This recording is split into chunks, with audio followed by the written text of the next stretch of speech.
All right, thank you for coming, everyone. As an NJIT alumni, I'm happy to be back on campus, so it's exciting. We're definitely excited to be here. We have an awesome panel here. Hello, yep. I wanted to thank all the panelists to be here and give us their expertise in retail and voice and what we can expect. I want to start off first by introducing all of them. We have Adam Marchick. He's currently a co-founder and CEO at Alpine AI. Alpine is a platform that connects retailers to consumers and helps them navigate through their journey towards purchase. Before this, formerly the Alpine was known as Voice Labs, which went on to become the #1 voice analytics platform for Amazon Alexa. And Adam is a rock star serial entrepreneur, so great to have him here.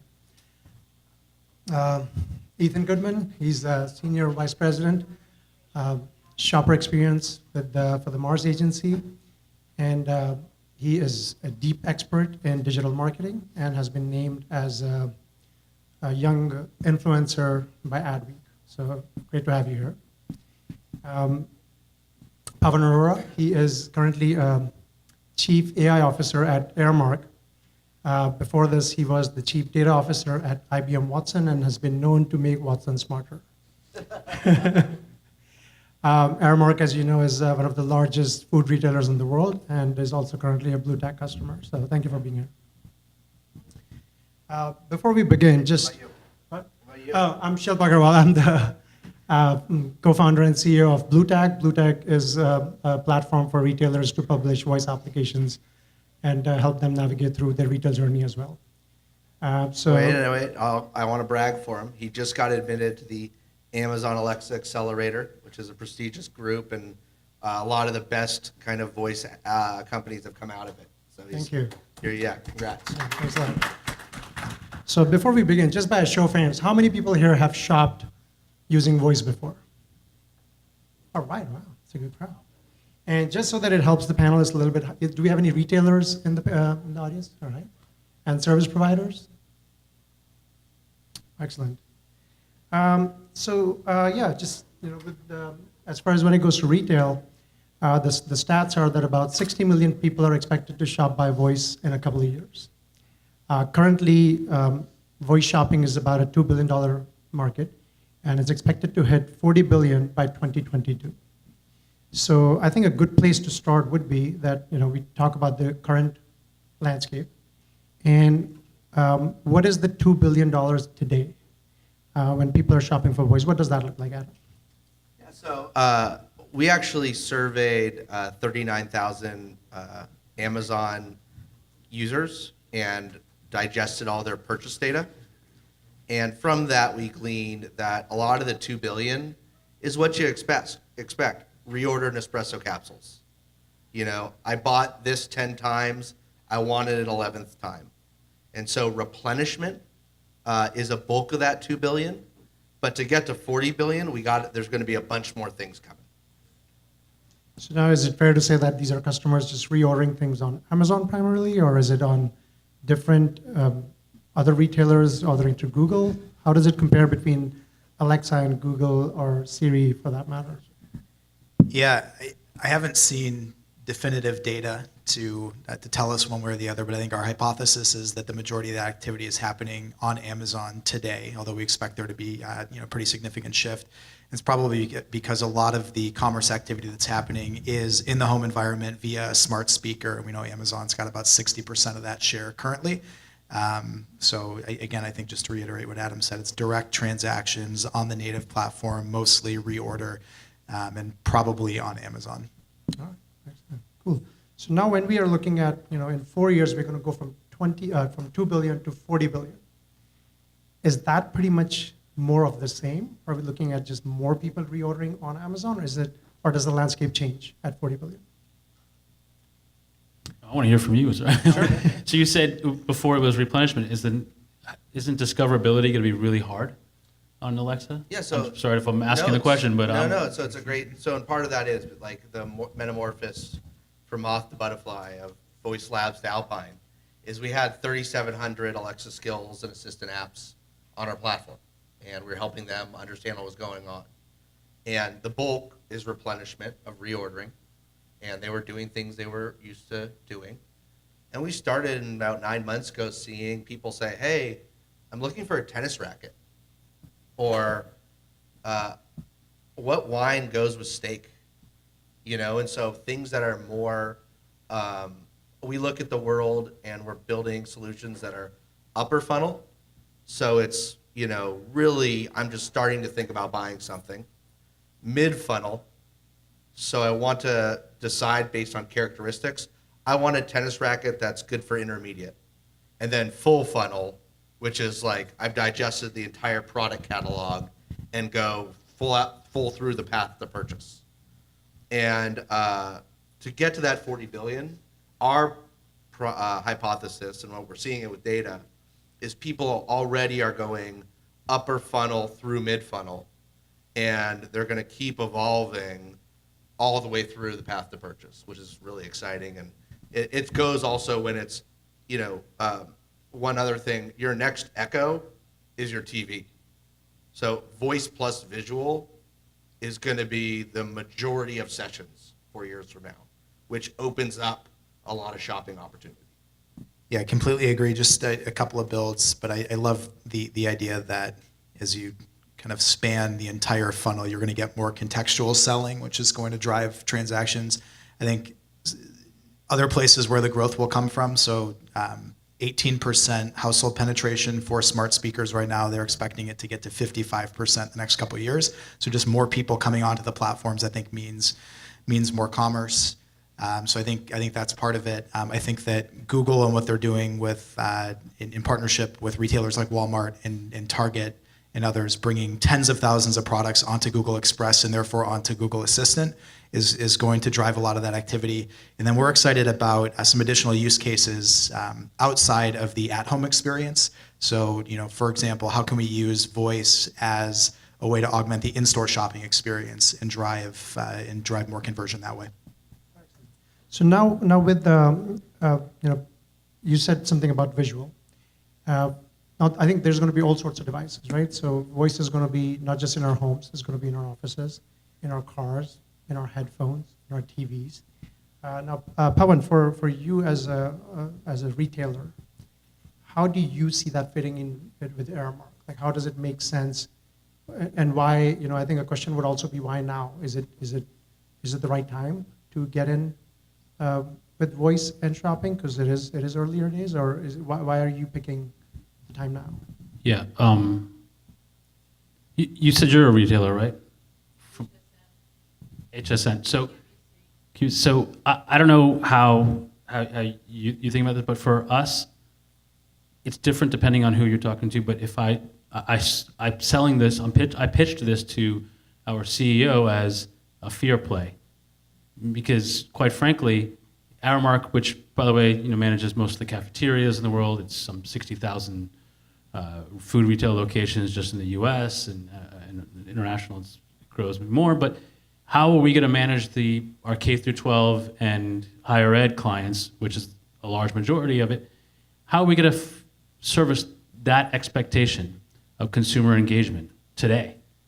And if we don't, we're going to lose our customers because that's our end. We're a B2B2C company. So, hey, Mr. CEO, if you don't do voice, you're not going to engage with the consumer. For our head of business development and sales, who's a pretty senior person in our organization, it was a differentiation against our two biggest competitors. They don't have it. This gives you something to say. For me, which is most important, is the data. Quite frankly, I think what voice gives you is unstructured data. 80% of the world's data is unstructured. The problem with structured data is no context to it. When I was at Watson, I built an algorithm that took 3,000 words as long as it had 3,000 words on your Twitter feed or your blog, I could tell you about your personality on 52 different levels. If I can take tone and personality and emotion from that unstructured conversation, I can learn so much more about my customer, and that to me is the holy grail. Knowing my customers and being able to personalize the experience, which will drive conversion and engagement. So for me, it was three things: fear, differentiation, and personalization and understanding the insights. And that's actually a great point. And one of our sales to retailers is if you think about web and mobile, it's that click stream. So you're basically, a consumer is either finding what they want or they leave. You're never gathering data on what they wanted but you didn't have. And for our customers, we're capturing all of this data gold around the 50 products their consumers want but they don't carry. And that's the beauty of unstructured data, which conversational lends itself well to. And that brings me to the next question about the data. One thing about Alexa is that it can understand the intents that it understands, but it doesn't have enough data about things that it did not understand. How are you handling that? Is there enough data that you're getting about things that are getting unanswered or things that are not kind of being understood? And how do you handle that versus things that do work with the system that has been built?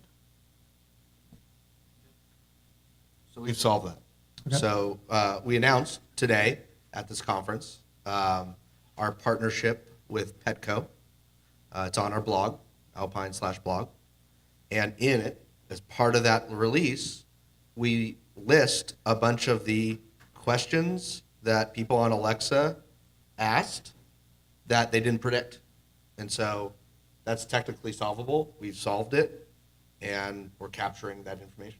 So then that data becomes extremely important because now you're able to understand not just what the user was able to get, but now what the user's intent was that was not answered. Like here's what should I feed my dog with weak teeth? No one could have predicted that that was consumer demand. But if you think about Petco caring about pet health, there could be an aisle for food that's good for dogs with weak teeth a year from now because of that query. That leads to market research, and suddenly Petco cares about your pet more than anyone else does and recognizes that Fido has weak teeth and cares about it, right? Like you can totally just jump over your competitor by being smart in this market. It's also the basis of making computers smarter. So as perhaps the machine learning AI geek on the panel, there's three types of machine learning. There's supervised learning, unsupervised learning, and there's reinforcement learning. And reinforcement learning is where you learn, the machine learns by winning or losing. And if the confidence interval on the answer was low, then it should learn from that mistake. And getting input that works and getting input that didn't work, or a low confidence interval, is just as valuable. And I guess the smartest machine is going to win, quite frankly, in this sort of engagement. And it's interesting. So I'm sitting between the technology guys on the panel. I'm kind of like the business and the design guy. So in a lot of ways, we're relying either on the native NLU and AI capability of the platforms to solve some of these issues for us, or in other cases, partnering with companies like Alpine to help us do that. But in the meantime, as part of some of the engagements that we've created for clients, we try to design really graceful experiences to account for errors, so that when a user says something that our skill or our experience doesn't understand, without being able to solve it on the fly using the engine, we can design for it in a more human way to tell them, basically, we don't have the answer, but we're gonna route you to another question that will get you closer to it. How about the in-store? Give them the example. Yeah, so, excuse me. So I mentioned that one of the ways that we think we're going to get from $2 billion to $40 billion is to create voice-powered shopping experiences, not just in the home, but actually at physical retail. So this has kind of been a working hypothesis for my team for about 18 months, and we ended up bringing it to life in New York City, so just across the way with a alcohol and beverage retailer in New York City. So we created a platform called the Bottle Genius. It's powered by our product, Smart Aisle. And basically, we created a voice-powered whiskey selector for the brick and mortar environment. So a shopper can walk up to the display of 120 whiskeys answer a handful of fairly simple questions. You know, do you want something that's classic or craft? What's your preferred price point? And then we can take that universe of 120 options, narrow it down to 3, read out the recommendations for the shopper, and light those options up for them on the shelf. But there were many times where during the course of that experience, again, a user would say something that we couldn't process on the fly. So again, we kind of had to design out of those errors. Did you bring a whiskey demo here? No, you drink it. It's for after the panel. All right, great. So I think the next one I think is something that I don't know if you experienced this while talking to retailers, is that how does this work when you're working with Alexa? Alexa runs on Amazon's platform. Amazon is great if you're on it, but if you're competing with Amazon in a way, do you still pick Alexa to serve your customers, or do you have to basically make a decision to just be with Google, or is it something that's inevitable? What's your take on that? Yeah, and you should also answer this question. But I think there's definitely a discussion around I don't want to get private labeled. And I think that discussion's real. And you don't want to help get private labeled by giving them all your customer intent data. And that's real. And I get it. And when they say that, we do whatever the customer wants. So if they only want one platform or the other, fine. For some of our customers, they're saying like, listen, this is so early. Let's just learn some stuff. And so with Petco, we pressed our platform button and it went live on Assistant and Alexa immediately. So we abstract all that for the customer. And a lot of customers are like, yeah, let's just listen, I'll worry about competing with Amazon 6 months from now. I don't want to just put my head in the sand as this phenomenon is happening. So right now, they're worried about it, but not so much they don't want to be in the know versus outside looking in. I'm going to take the other side of that, if I may. I had this great job once, was called futurist, which basically means you sit in an office and you tell people what you think is going to happen, and then they're like, oh, yeah, and then you get paid, which is the best. But so if I had to put on my futurist hat for a second, I'll tell you that I believe that in the next 12 to 18 months on the cover of The Economist, there'll be a headline that says, "Our app's dead." I think that I believe that in the next couple of years, you're going to find that the friction of downloading an app in this ADD world that we live in is going to be just too much work. And people delete apps as quickly as they quickly as they install them. So this weekend I launched at the Phillies stadium. You guys ever go to a baseball game and you stand up, go to get a beer back there, or a hot dog or something, and then you miss a home run? Like, it's just the worst, right? It's FOMO. So we set it up so that you could have get delivery. It's Uber for beer, essentially, for all the hawkers.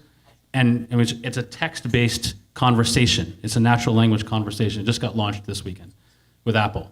So it's all internal to iMessage. I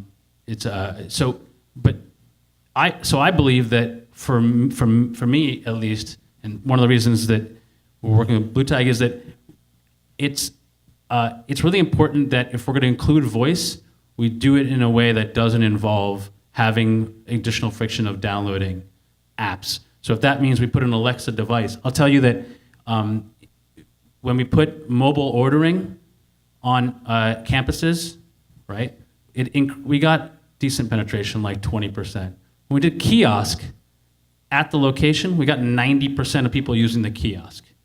70%. So on top of the 20 was 70, and only 10% were going to the cashier. I want to do voice because that to me is going to be the next one.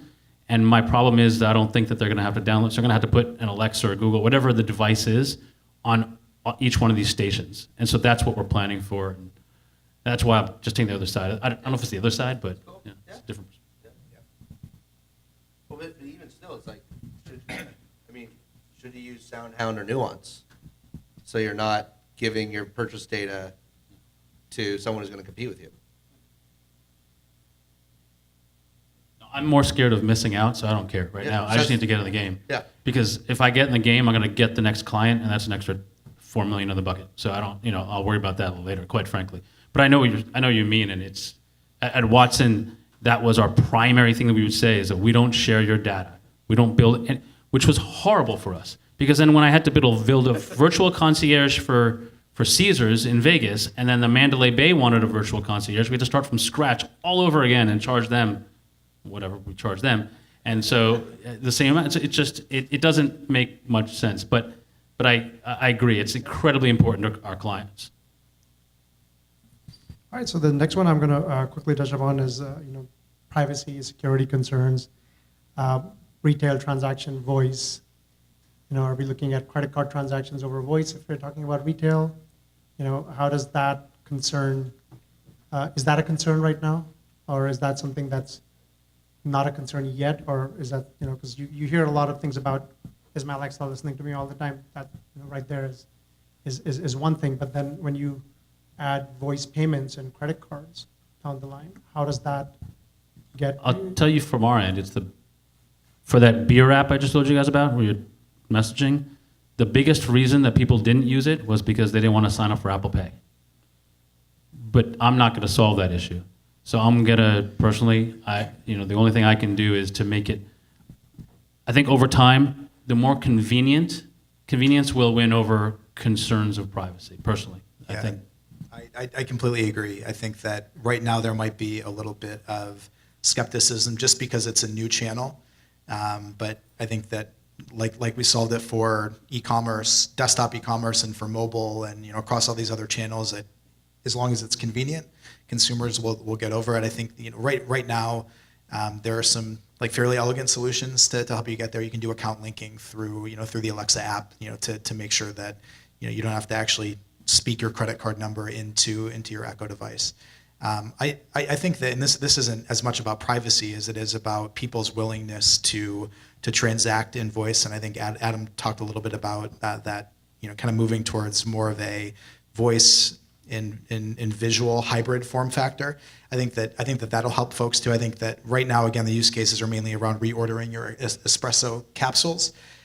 The likelihood that somebody's going to use a voice-first device to buy apparel or in another category where you need that tactile experience, I need to see it, I need to touch it and feel it. I do think that, again, as we evolve towards more voice and visual experiences and people can say, yes, that's the one that I want, that there will be a little bit more comfort buying in those higher consideration categories in voice. 100% agree. And then I'll add another nuance here, which is what we're actually spending a lot of time working with our retailers about, is both Amazon and Google see this as their opportunity to be the universal shopping cart. And so if you're HSN, are you okay giving up your shopping cart? No. Well, also, if you look at your business terms, I thought it was really interesting with Target and Walmart.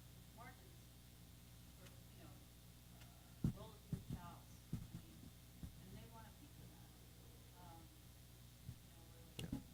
So it's another distinction and kind of discussion and needs to be worked out of, for a retailer to get really excited, is they're not super excited to give up their shopping cart.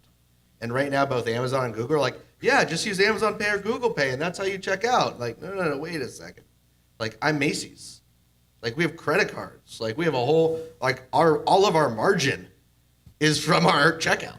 Like, we're not going to give it up, right? Account linking is really interesting because more Amazon members than Macy's account. So I think for Macy's, for us, it's kind of interesting to have access to those Amazon customers. Yeah, it's fear versus greed, right? Can I increase 4 million now, but I just lost 1 million accounts because the Amazon Pay connected versus created an account on Macy's, right? Like, it's a real discussion for us. It's a real strategic discussion for our customers of when it's time to buy, whose shopping cart is it? Yeah, and I wonder if we'll see an evolution towards more experiences like what Domino's is doing on Alexa or Starbucks, where again I can place an order as long as I've done the account linking up front. Everything is transacted through that account, through that cart. So I wonder if that's a model that businesses will strive for. So account linking definitely is an issue. There's a friction. I think hopefully it gets better over time. And I don't know how it's going to fully end up getting resolved, but it has to become a little bit easier because right now there's an issue with customer education on what does it even mean to interact with the third-party skill. That right there is an issue. So with that, let's say a retailer decides to build a third-party skill. Now with the digital marketing and you're an expert in voice search as well, Adam. What do you guys feel is a strategy that is something that we can expect when it comes to getting discovered, whether it's paid or SEO, voice SEO? Is there something that retailers should expect? So the number one problem in this ecosystem is discoverability. That's the number one problem. And once again, by analyzing 3,700 apps, we saw it. We saw apps where people spent $400K to build, and they had 10 users a month. Like, I don't think that's ROI positive, right? So we actually, because we're Silicon Valley nerds, went in the labs and figured out how can we solve this. And I'm sorry to be repetitive, but we actually share some stuff on the press release today. That part of our platform, we have automated voice assistant SEO, where a majority of the Petco's app is coming to them not because people are asking for Petco. It's because they're asking for content that we have injected into their app and have well indexed it on. What's wild is these are new algorithms. It's called implicit triggering on Google Assistant and skill arbitrage on Alexa. Like, this is the first time in 20 years Google's built a new SEO algorithm. And it's really interesting. It is not utopia yet, but it is surprising our customers how well it's working. We have run, once again, a ton of paid experiments. I have not found silver bullets yet. We're still in the labs, taking the portfolio approach where we've done 20 different channels. 2 or 3 have shown promise. None have I said, let's put 100K towards. So that's the status of us. Yeah, I think just to build discovery, 100% is our biggest issue, our client's biggest issue. We're doing a handful of things to combat that. So we're leveraging paid media, owned media, and even earned in some cases to drive to these skills. So we had a client that launched a skill, and they put physical hang tags on their product at brick and mortar retail to tell people, go check out our skill. Again, running paid Amazon media, leveraging the client's Facebook page and other branded properties to get the word out. So I think that's part of it. Just to reiterate what Adam said, I've heard lately the phrase nameless invocation, at least as Amazon's using it to do exactly what you're saying, basically to make sure that the skills we build for our clients are surfacing first as part of voice search queries. So I know that Amazon's doing a lot of work in that space to make sure that skills are more discoverable, and it sounds like Google has been doing that for quite some time. So that's that, and then I think we're going to continue to watch and see whether these platforms roll out paid advertising platforms. I know that there was some news at the beginning of January that Alexa was working with, I think it was P&G, Unilever, and Clorox on paid search ads, and they poo-pooed that pretty quickly. Amazon did. So we'll continue to watch for that. But yeah, it's a huge challenge, and we're continually trying to solve it. For us, we're building domain-based knowledge graphs to do contextual analysis. Now, that's the geek version, but it means that nobody knows Aramark. You know Starbucks at, what's this place called? Campus Center. Right? So Aramark is the largest franchisee of Starbucks and Chick-fil-A and others. So what we're doing is we're doing a location-based thing, so you understand that Starbucks, based off of your location, means this Starbucks. Then we're doing things like buds. I want 3 buds, means Budweiser's. You want to be able to link brewskis to beer and then suggest would you like Goose Island, Bud, or Michelob? It's really bad options. So what we're doing is we're building it so that we can help, and that in fact helped automatically with discoverability in the same way that you were mentioning, Adam. So it was a search engine, and that's what part of what Shilp's helping us with actually is implementing that in the voice world. Is we're hopefully going to help get discovered that way. So when it goes back to what you had touched a little bit upon is paid search. Do you see down the line, if there's any digital marketing folks here, do you see it being a big opportunity for voice digital marketing coming up? So from a marketer's perspective, I think it's huge, and I can't imagine why Amazon and Google wouldn't monetize their platforms in that way.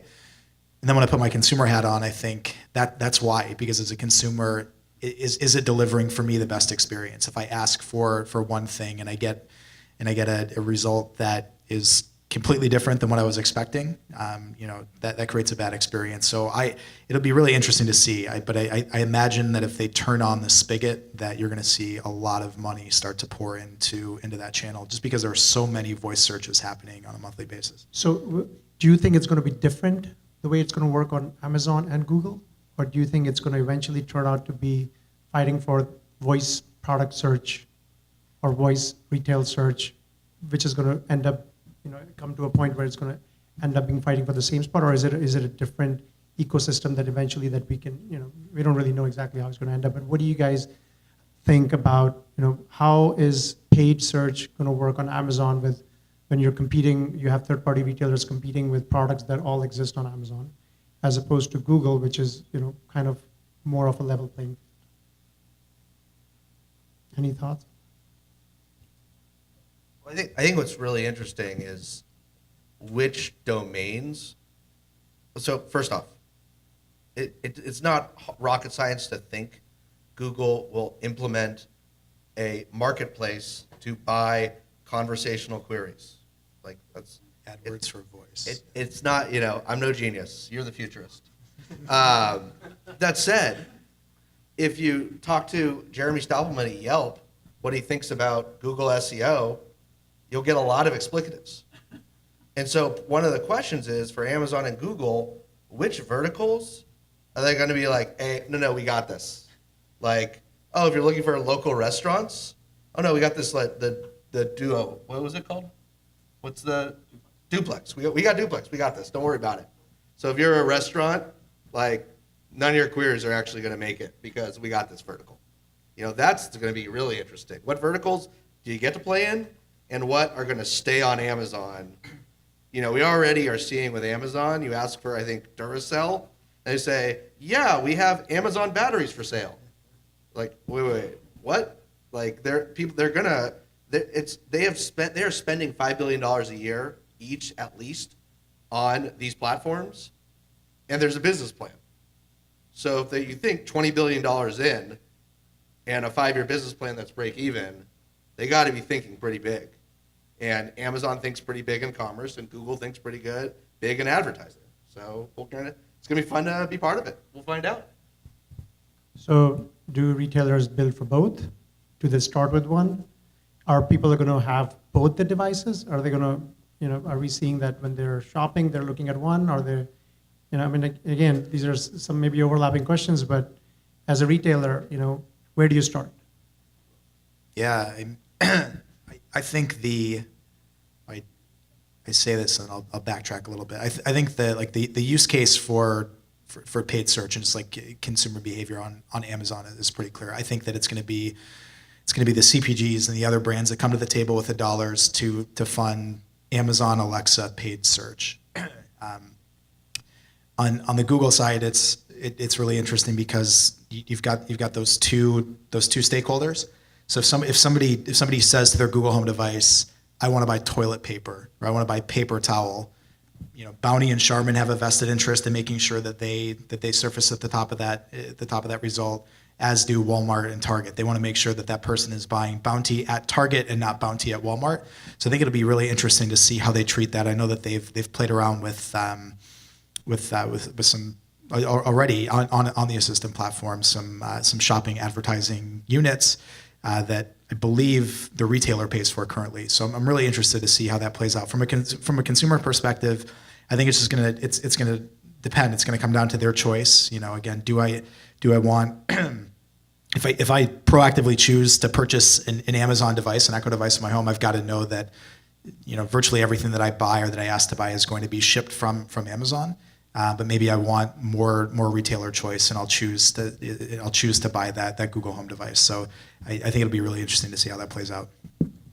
So, kind of an answer to a couple questions, but I'd pay. I mean, as a retailer, I would pay, because I think that the advertising model is going to be behind the scenes and in line. I'm not going to ask Alexa. If I ask Alexa, get me a burger, or Google Home, hey Google, get me a burger. I would pay to make sure that they didn't if they didn't specify McDonald's, get me the burger from the campus restaurant and have that delivered. I would pay for that priority, because I want to own that customer now. So I don't think it's going to be in your face. I think it'll be behind the scenes. But that preference, and if they say, I want Duracell, and we're out of Duracell, sorry, but we have Energizer, I think Energizer would pay. So I think that's where the advertising model will come in. But from your question about Google or Amazon or Siri, or quite frankly, my answer is all of them. But the one thing, so this is the two things I answered that because I had that question from the CEO. I said, we're going to do all the major platforms, but we're going to be really, really careful about doing it right. There's such a thing that has now been formalized as of last month called algorithm bias. And the algorithm bias is that humans have this bias against machines. And here's the bias. If you ask a machine to do something and they don't do it exactly as you expected, you're not going to use that machine, that app, whatever, again. But if a human messes up your order, you still may call Domino's and be like, hey, I didn't get pepperoni, and then you'll call them again the next week. That's been now academically proven. So it's really important that you get it right. So we're going to do it incrementally across platforms. So we have and to make a consistent but incrementally perfect solution, if that makes sense. So I think we only have a couple of minutes before we go into questions. Any last thoughts about anything that we might have missed or something that? Yeah, what's that website again? I want to check that out. Alpine blog? Alpine.ai/blog. Give me $5. Yeah, there you go. Let's get some whiskey. Let's see this. So we have an extremely expert panel here. So we would give it a couple extra minutes if you guys have questions. Would love to open it up for any questions. If you guys don't have any mics, I can kind of pass it along. I'll just shout it out. All right. You can try that. I mean, would all these devices just baked into our TVs, our alarm system, or whatever? So you have to support all these devices anyway, right?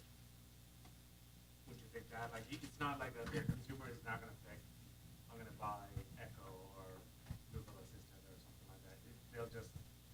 They'll have multiple devices just by because the other products that they're buying.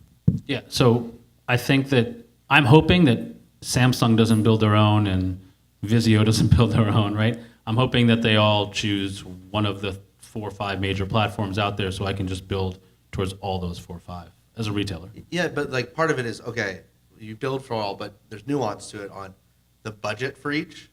Because we actually look at what is the leading voice platform that's not Siri, and that doesn't really count. It's Xfinity. That is the leading voice platform. How much money are you spending on an Xfinity app? 0. So a lot of it comes down to which assistant you're going to use for which part of the funnel, and where are you actually going to check out, and where you're actually going to check out is where you're going to allocate the most budget. Does that make sense? Yeah, I do think it's fascinating, though, to think about this idea that so my understanding is that a lot of the voice and AI platforms are forging relationships at like the manufacturer level. So, you can access Alexa in a Ford vehicle or a Toyota vehicle, but maybe Bixby or Watson in another OEM's vehicle, similar to your home security system. So creating a seamless experience for consumers, where they decide first and foremost, I want that Samsung TV, I want this Nest thermostat, and they work on different voice operating systems. I think designing like really seamless voice experiences and starting to connect those dots is a really hard challenge. I don't know how we're going to do that. When you mentioned that you guys used the iMessage thing at the TV stadium, Yeah. why did you not use Facebook Messenger as part one? And you said Apple Pay was the friction point, so why was it not a cash delivery option? Just to understand. Are there any reporters in the room? Just plug your ears if you're a reporter. Close your ears. Close your ears. This is off the record. I'll put it that way. The answer to the first question is because I wanted Apple and Aramark logos together, if it went well, then we would get mentioned on their quarterly call. That's the real reason. And it makes us look innovative. The answer to the second question is because Apple required us to use Apple Pay. That's what they get out of it, is additional signups for Apple Pay. So I could give you the BS answer too, if you like. It's like, they're just the best partner possible, and really could accelerate. It's a great partnership, blah, blah, blah. You can write that one down if you want. It's not the blah, blah, blah part.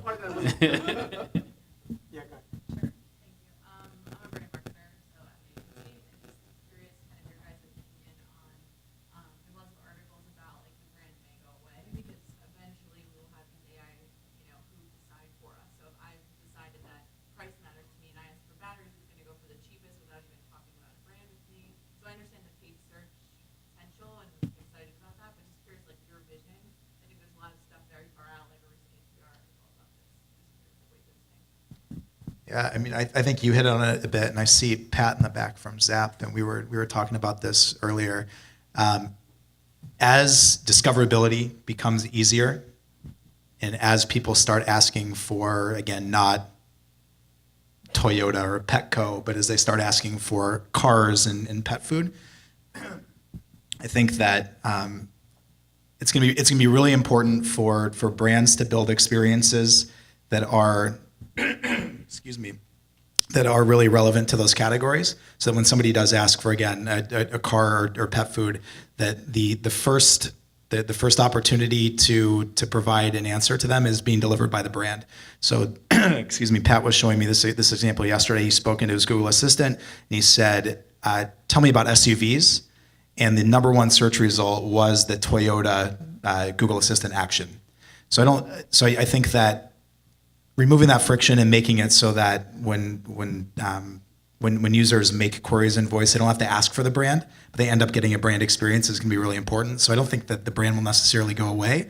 I think that it's going to be incumbent on brands to create great content, great experiences to answer those questions as they come through. And just to add, the thing I'm thinking about is not even the response or not even the experience coming back, but the AI just doing for a consumer, like kind of way down the line. But that's where I'm interested is like when you get to that point where it's like these are the things I need to do today. My assistant just does it all without even having to return an experience because it knows the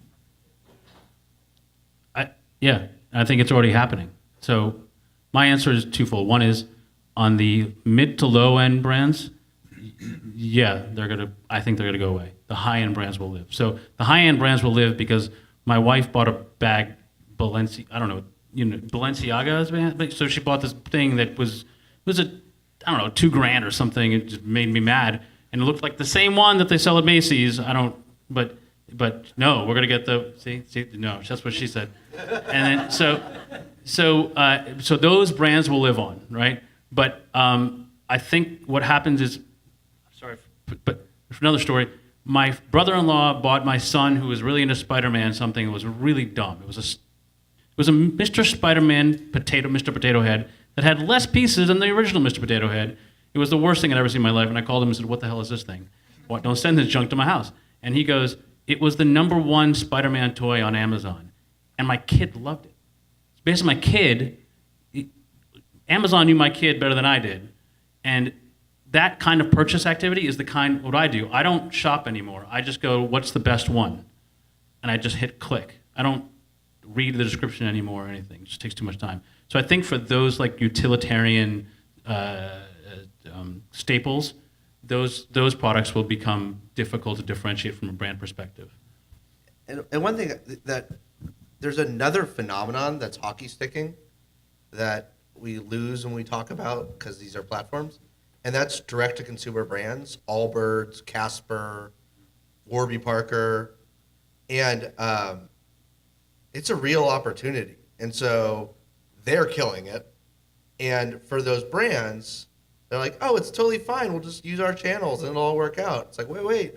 Maybe you got to start thinking like a D2C brand and think about what you are known for or should be known for and really be that brand, or else you'll get by the wayside.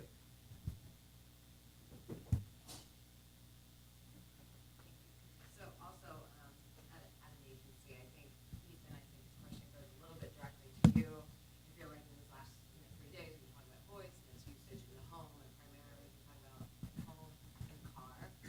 However, you guys did the bottle Genius, it's like at shelf. What did you find, in terms of like the biggest barriers? And then if you were kind of to look at those barriers now, what would maybe be some of the fixes or solutions in that type of environment?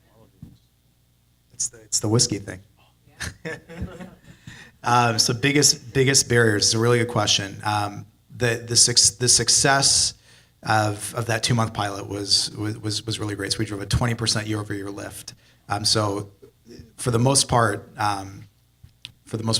yeah, things went better than we could have anticipated. As far as the barriers go, there was one about just like training users or training shoppers to use a voice interface in a brick and mortar environment. It just wasn't something that they were accustomed to doing. So we tried to account for that by using signage in the store, at the front of the store, to tell them that this thing existed. Once they got to the shelf, we put a floor graphic on the ground that said "Stand here to talk to our shelf," because people didn't know how close to the shelf or how far away from it to stand. We had to be very specific with them about the invocation to start the experience. So there was literally a sign at the shelf that said, "Say," in quotes, "Alexa, open bottle Genius." So those are some of the initial barriers. I think, and I'm sure that this is true for at-home experiences too. People don't follow directions very well. So like we would start the experience and she would say, do you want, the options were, do you want to shop for a gift? Do you want to shop by your favorite? Or do you want to discover something new? And people would say things that didn't register at all. They would say something completely different. So I think that was a barrier, and it gave us a lot of learning about how we should design the experience going forward. How we need to, we talked about accounting for some of that stuff, like at the NLP and NLU level. So there was some of that kind of stuff. So I would say those are probably the biggest barriers. Talk about repeat, right? So in order to then ultimately want to buy the brand, right? So is there ability to do that? And I guess the hesitation on our end is how can you coupon or how can you sit and continue the conversation? But Yeah, so we didn't, but we've talked about it, and I think it's a really good idea. There was an Easter egg in the experience where the guys at Bottle Rocket have a secret whiskey club called the Mondo Whiskey Club. So when the welcome message was read out, instead of answering gift, favorite, or discover something new, you could say Mondo. And then what we would do is we'd read out the special Mondo picks and deals for that day. But we've had some discussions about doing an integration with the POS system so that you could actually clip a voice offer and have it taken off your bill, at checkout. So definitely exploring those things. I got a question, I think it's more targeted to Adam than the rest of you. Is Petco, can you share, are they seeing success by actually converting or just engaging with the brand and engaging with this system? Because I think in the early days of mobile, I was like, oh my God, you sit in meetings, it's not converting, you're getting traffic that's then converting to the desktop. And I see a lot of parallels to this, to what happened in the early days of mobile.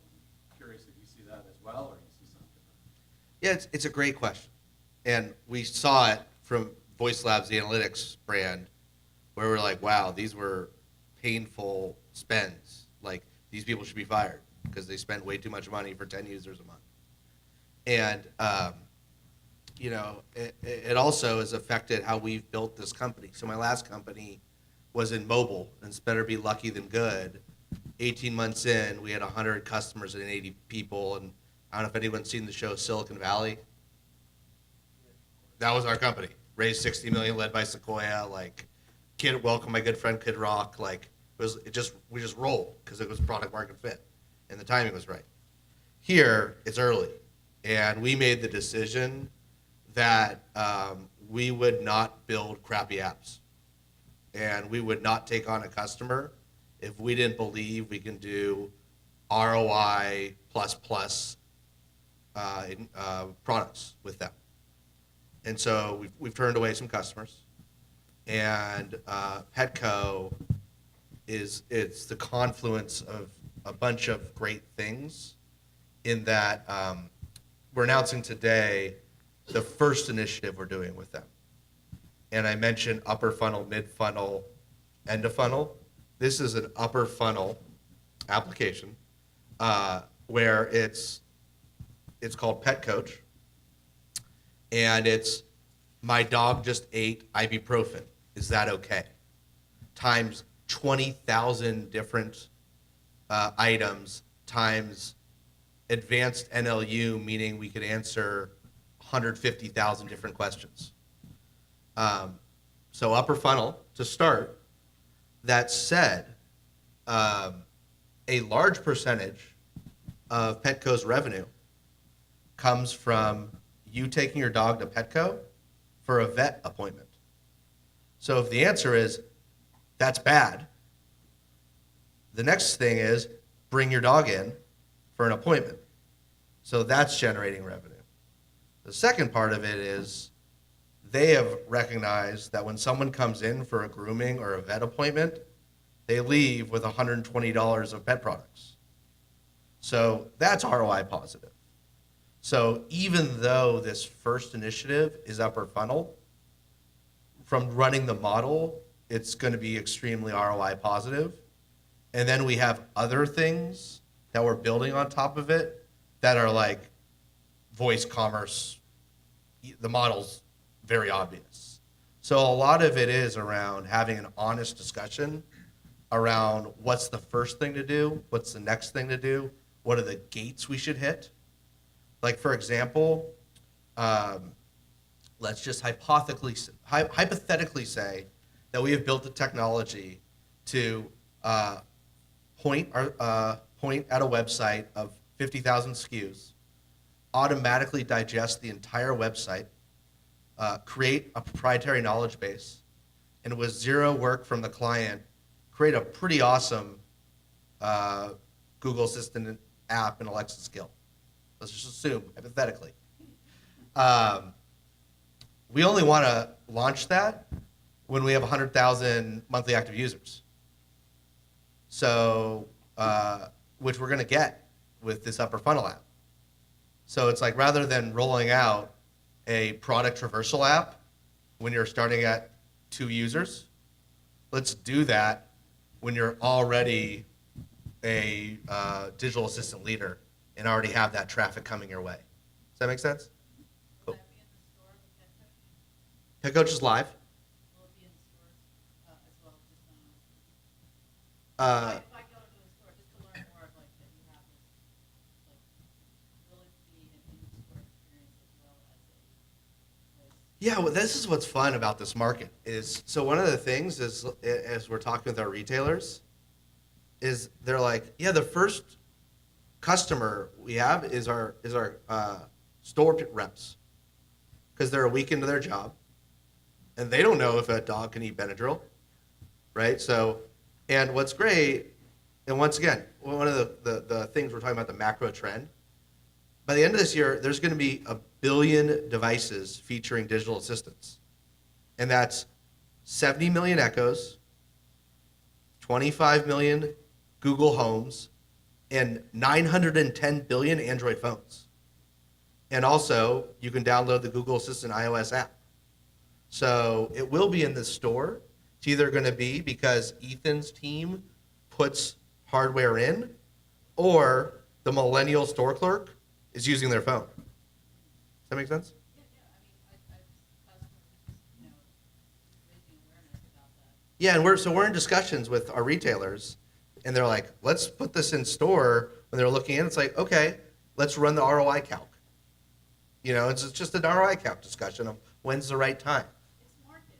right? Market Yeah. that skill in their store. And but what's so fun is literally, once again, if you just put up a sign, like first off, I mean, the dot is going to be free soon because the math already works for Amazon. So if you assume the hardware is free, like great, but it's not right now. Like a piece of paper, was it about a half a penny? That's just saying download the app on your phone to do this. Like, you know, it's like your thing of stand 2 feet away. Like that feels like a pretty low risk in-store experiment to run, to start, right? Before putting in like 900 echoes. But I have not been into Whole Foods lately, but like I gotta go check out Whole Foods because I think don't they have like 100 echoes in each Whole Foods now? So it's gonna be really fun to see how consumers will use these in store.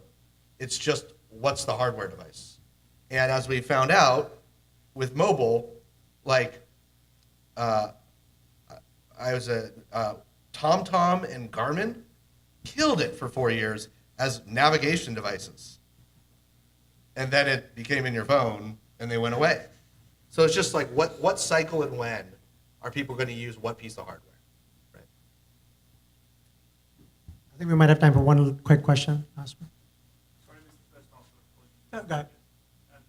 Have you had any experience with traditional, I guess, advertising versus posting on Reddit or using more online ads to drive voice skill adoption? Yeah, so we're doing a little bit of that right now on behalf of our clients, using paid media to, I suppose, to drive people to enable a skill or a Google action, or just to drive awareness about it. So paid media, owned media. So our clients will use their Facebook pages, their brand websites to notify their consumers that this tool is available. We're even doing some things in the physical world. So again, we talked about using like product neckers or hang tags, like on physical product, either at brick and mortar retail or like when an Amazon product gets shipped, the consumer pulls it out of the box, they get a message in their face that says like, hey, go enable our skill and try this new tool. Do you have any examples yet? The data use? Yeah. So it really candidly, it hasn't been super effective. I mean, like Adam said, we have clients whose I shouldn't say that these are necessarily our clients, but what we've seen out in the marketplace is that, like, particularly in CPG, which is where we're focused, consumer uptake with these skills has been pretty low. So Amazon told us at one point that the most trafficked CPG skill in the Alexa skills store had like 10,000 users, which, to your point, is like, and it's not ROI positive. So again, when we're talking about using media and other drivers to get people into these skills, it's effective, but it's all relative. So again, we haven't seen hundreds of thousands of users start to enable these tools as a result of our advertising. All right, guys, I think we're out of time, but these guys are going to be here. If feel free to chat a little bit more after the panel, and let's give them a round of applause. I think it was a great discussion. Thank you, guys. Thank you.